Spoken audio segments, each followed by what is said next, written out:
السلام عليكم ورحمة الله وبركاته. الشمال كفون جالة تمتوتا في كبجمتوتا ومتا ورمو جرتو بكما سنجرتان اتناقاها في كبجان كين نسنبير عزراتو جا هر اللي مشا هراوك أباد سنيد في جرا أكنا فكاتا أنا مو توكو في قتي ساتن سنيد تمول إساس نموها قد أبراتت نمو فاسنين جرا warroon haarawaa taatan asumaan subscribe godhaati viidiyoon babbareedaan kamiyyuu yeroo angallakkisu akka isin bira gahuuf subscribe godhaa isiniin jedha. Warroon ammoo maamila keenya taatan ammoo hiriyoota keessanirra share godhaati akka isinirraa qoodamanii isaanillee rakkina yoo rakkatanii achi maatii nama bituuf dhabuu danda'an waa baay'eetu iyyuu jira.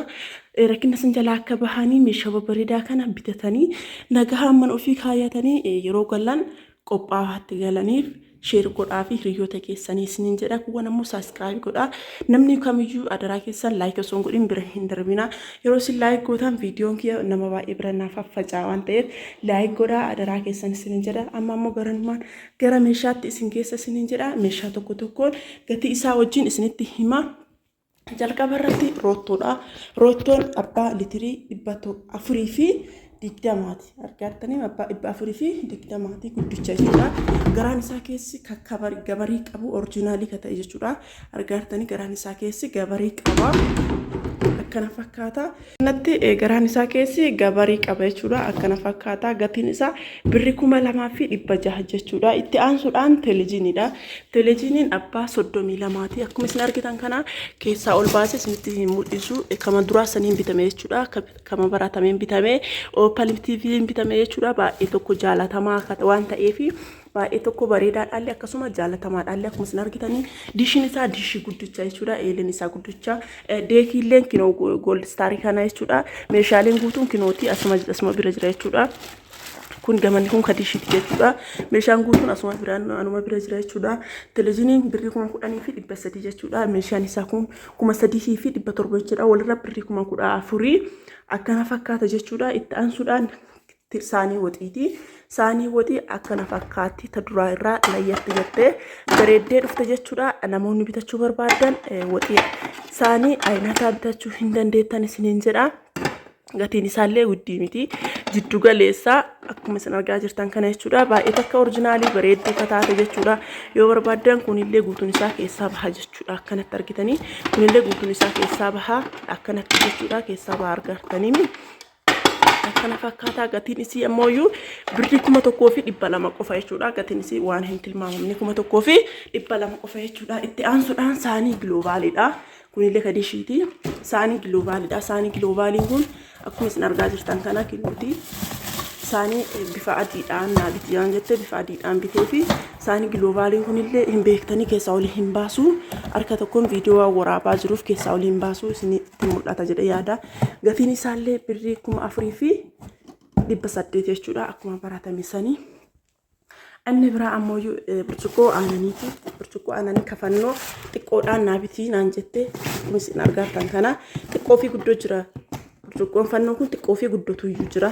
Isin xiqqoodhaan naabitii naan jette jechuudha. Akkuma isin argattan kana siiniin isiillee xiqqoodha jechuudha. Xiqqoo wanti hunduyyuu makarajilleen xiqqaadha jechuudha. Akka xiqqoo guddoon yoo ta'e 2,500 xiqqoon ammoo xiqqoon tun jechuudha birrii 1,800 jechuudha. Wanti isin beekuu qabdan guddoo tanaan ta'e guddoon hin jira. Isin ammoo birrii 2,500 xiqqoon tun ammoo birrii 1,800 jechuudha.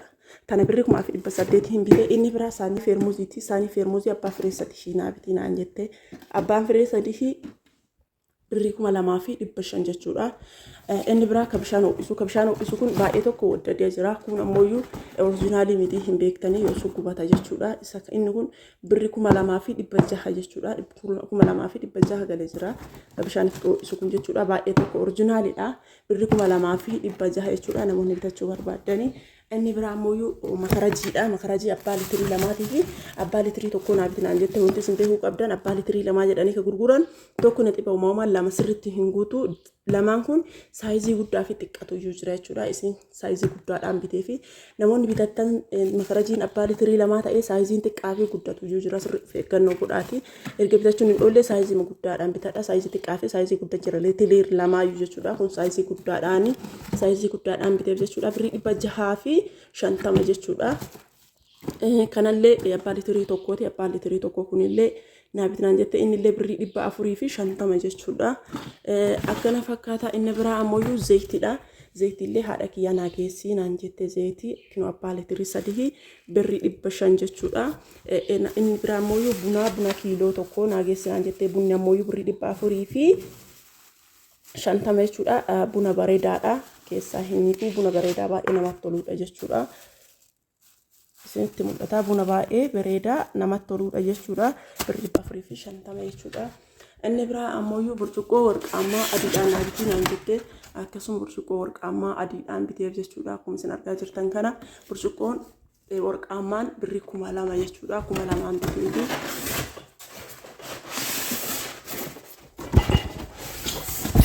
isa biraa ammoo distii inni biraa ammoo distii siraamikiidha. Distii siraamikiin akkuma isin argaa jirtan kana kinooti. Distiin siraamikiin kun maqaa baay'ee qaba. Mookokoon kun baay'ee oriijinaalidha jechuudha. Distii mookokoon kun siraamikii ta'ee distii bitattan taanaa mookokoo malee hin bitatina. Mookokoon baay'ee tokko oriijinaalidha jechuudha. Kuwwan ammoo fakkeenya feekii isaatiin hin jiraami. Isa fakkeessanii gafidan malee distiin siraamikiin sun oriijinaalii miti. Kuwwan bitattan taanaa mookokoo bitadhaa. Mookokoo malee hin bitatina. Kuwwan ammoo fakkeenya isaa ta'ee kan dhufe jechuudha. Akkuma isin argaa jirtan kana distiin siraamikiin kinoo kanneen jechuudha. Kunniin kurree isaati. Keessa isaa kan jiru ammoo kinoo kanneen jechuudha. Akkuma isin argaa jirtan kana distii siraamikiidha jechuudha. Gaafa viidiyoo tokko irratti buutee jira isin mul'isee jira jechuudha. Kun ammoo qabata waliin tokkooti jechuudha. Qabata maxxansaa tokkooti distii mookokoo kinoo akkana jira jechuudha. Kanaaf argartanii distii siraamikii baay'ee tokko furdaa akka ta'e jechuudha. Akkuma isin argartan kana xiqqoo keessaa baatee isinitti mul'isaa yoo barbaaddanii akkuma isin argaa jirtan kana jechuudha. Wanti hunduu akkanuma jira kinooti. Jallisii akkana jira jechuudha. Keessisiillee akkana jira. Argartanii mikinoo distiin kun akkana jira jechuudha. Baay'ee oriijinaalii fakkaata jechuudha.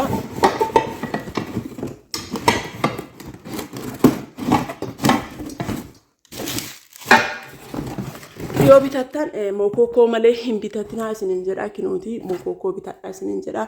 Gatiin isii birrii 11,000 jechuudha. Akkuma isin argaa jirtan kana gatiin isii birrii 11,000 bitachuu hin irraanfatinaa isinin jedha. Namoonni bitachuu barbaadan bitadhaa isinin jedha. Gatiin isii birrii 11,000 namni bitachuu barbaadan bitadhaa. Inni biraa firmuusiidha. Firmuusii kana yeroo jalqabaatiif yeroo lammaffaatiif jechuudha kan isin mul'isaa jiru.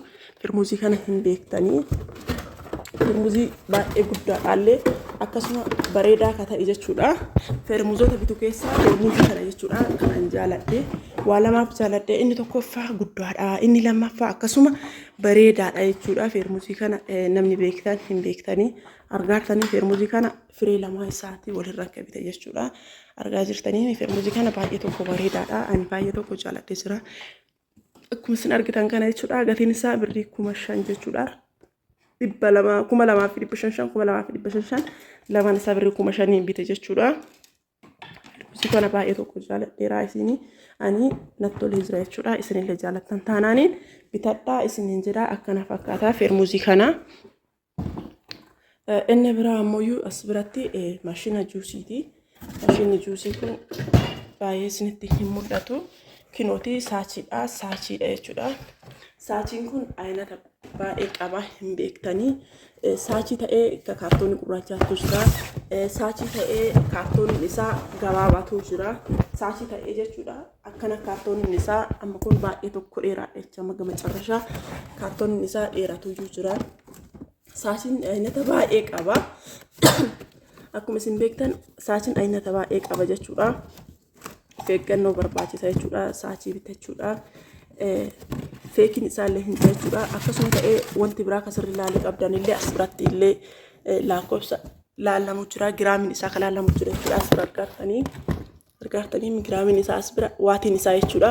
Waatiin isaa 200 jira. Ka 400 jira jechuudha. Yeroo bitattanii gabaabaan sunniin hin qannasa as biratti waatiin isaa 400 jechuudha. Sirriitti laalaa isiniin jedha. Waatii isaa kana laalaati oriijinaalii ta'uu laalaa akkasii bitadha. Kudhama fakkeenyaaf waatiin isaa 400 jechuudha. Waatii isaa kana sirrii laalaa isiniin jedha. Birrii 4,000 jechuudha. Maashinni juusii kuni abbaa jookii lamaatii fi kan bunaa sana biraa qabaa firee sadiiti jechuudha. Sirriitti ilaalaa baneellee isinitti mul'isaa silaa hin beektanii maal godhaa banaa sirriitti ilaalaa isin jedha waatii isaa kana sirriitti ilaalaa kaartoonni isaa gabaabaa yoo ta'e Omaayyuu oriijinaalii miti garuu kaartoonni isaa gurraachaa fi kunillee tokkuma jechuudha. Dubaayiidha lachuu Dubaayiidha garuu iyyuu jechuudha wanti isin beekuu qabdan waatii isaa kana laalaa inni boora kana yoo ta'e taanaaniin waatii isaa laalaa isin jedha waatii isaa sirriitti ilaalaa akkana fakkaataa inni biraa ammoo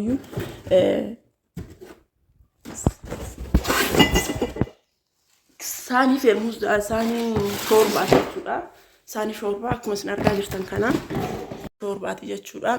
Saanii shoorbaa akkuma isin argaa jirtan kana asirratti akkuma isin argaa jirtan kana kidaaniin saaniin isaa jechuudha. Gamaa gama naanuyyuu qabata qaba. As biratti maankaa qaba. Kun ammoo guddicha jechuudha.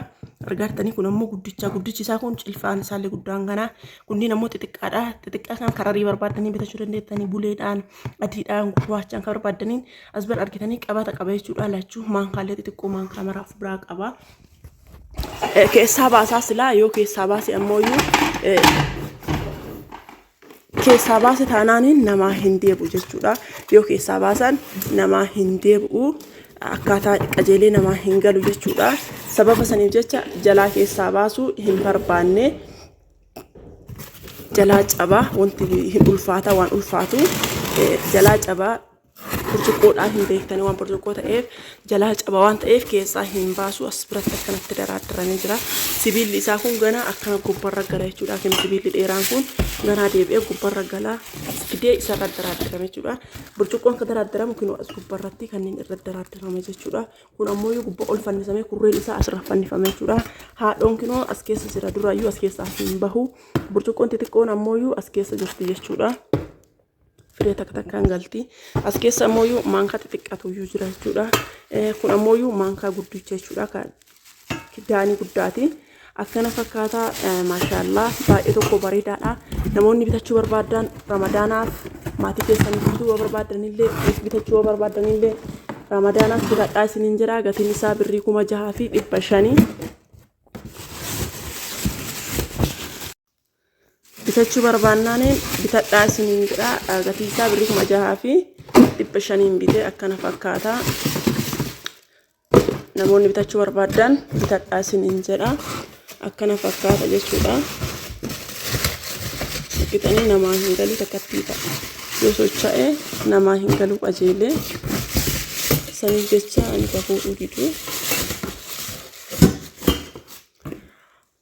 Inni biraa ammoo inni biraa rakabootiidha jechuudha. Rakabootiin akkuma isin argaa jirtan kana erga artanii rakabootii kana jechuudha.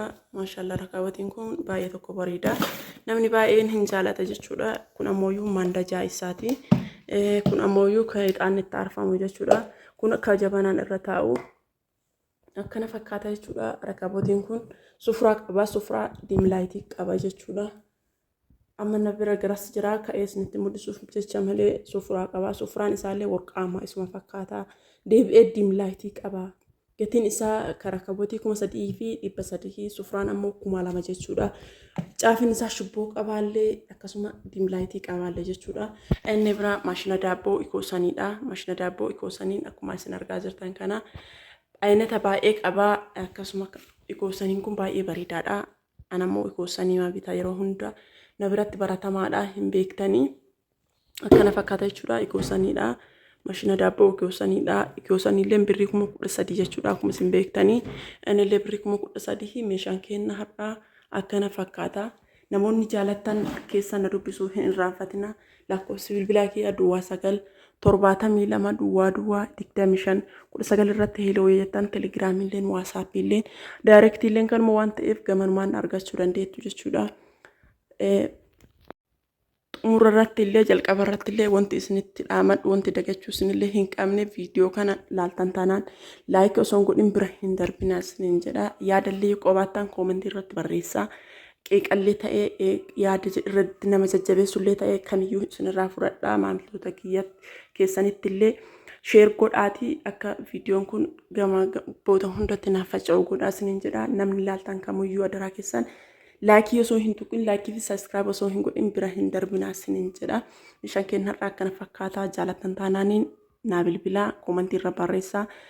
Ani eessa geessitaa namoonni jettaniif aanaa arsii ta'ee arsii kamiyyuu hin geessa arsii bahaa ta'ee arsii lixaa ta'ee kamiyyuu hin geessaa. Isnamoyyuu namoonni akkasitti gaaffii akkasii gaafatanii anachiin isinii deebisuu waan hin dandeenyeef keessaan koottaa na dubbisaa lakkoofsa bilbilaa kiyya kanaanii nu dubbisuu hin irraanfatinaa isiniin jedha. Lakkoofsa bilbilaa kiyya duwwaa 972 duwwaa 2519 irratti na dubbisaa isiniin jedha. Ramadaana irratti sapiraayizii warra keessan yoo barbaadan illee hin geessaa. Nagaatti.